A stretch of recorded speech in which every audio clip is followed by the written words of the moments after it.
The column didn't even make it. They were dismantled by artillery and mortars.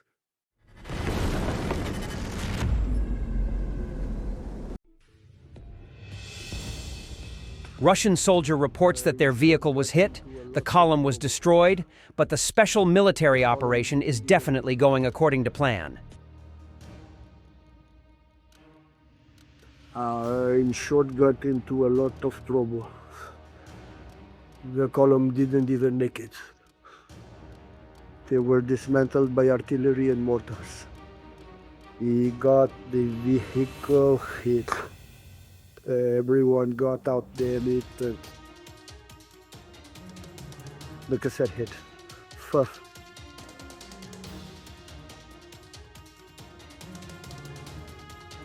And smash that can and type it into a note.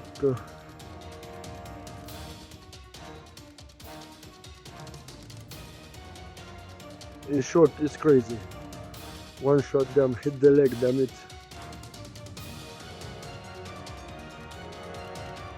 Firing at crazy binocular. Can't pass, can't drive. Anyway, everything is alright. The 155th Marine Brigade of Russia showed off a mountain of downed drones. But more than half of these drones are theirs. Russian propagandist Romanov says that Brigade Commander Gudkov is specifically collecting these drones for the sake of a spectacular photo.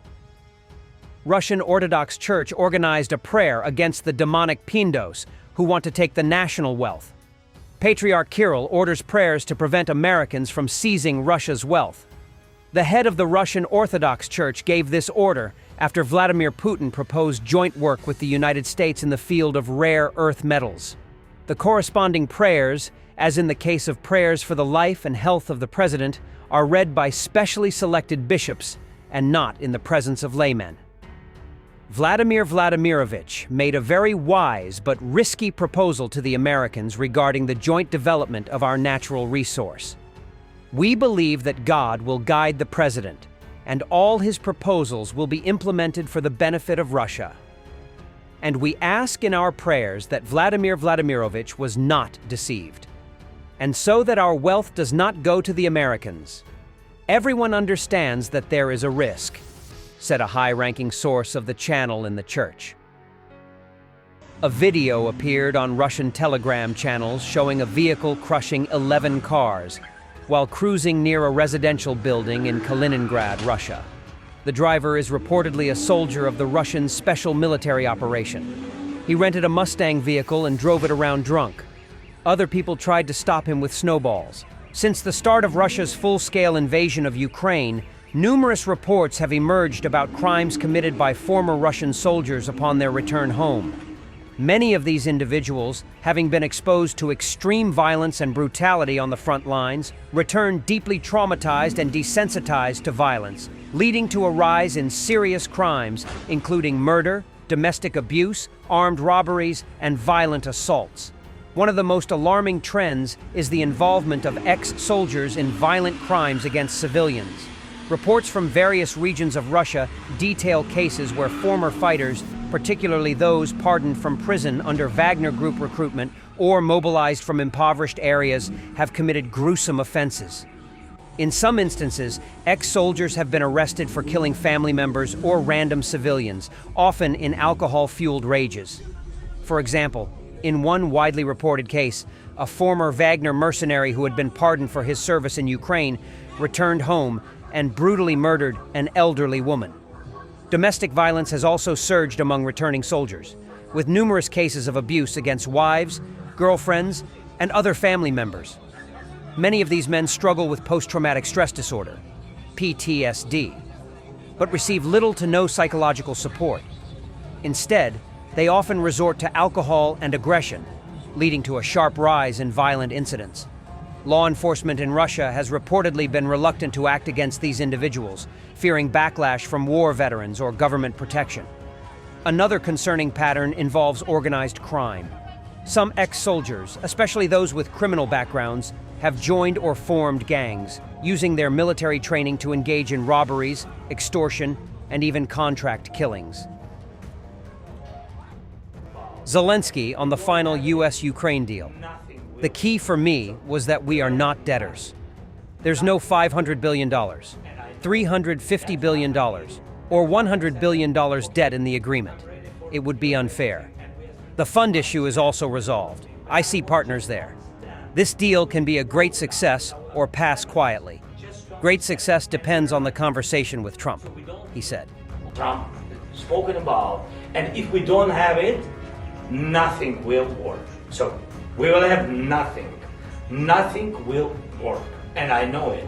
That's why I need it. That's why I said that, okay, I'm ready for, basic thing, and we are strategic partners and a lot of things. But I want just to understand what will be tomorrow with us, with our families, just to understand. And where are you?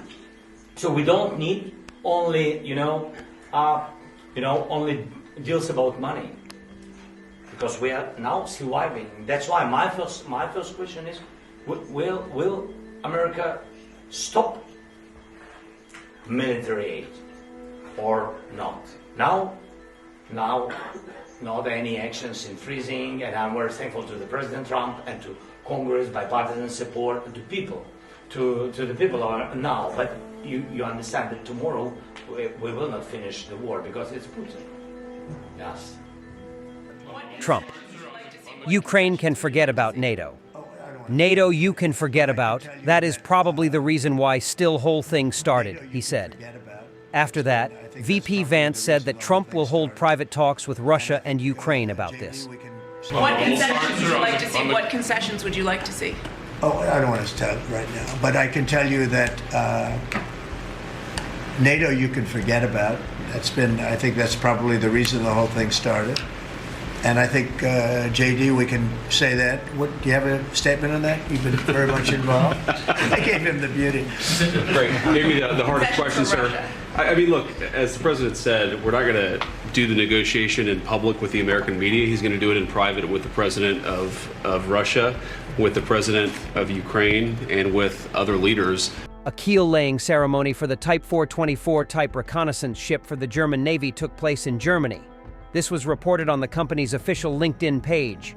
The event took place at the Wolgast-Peen shipyard in the presence of German Navy officials and company representatives. Although the groundbreaking took place on February 25th, the ship's construction was launched in November 2024.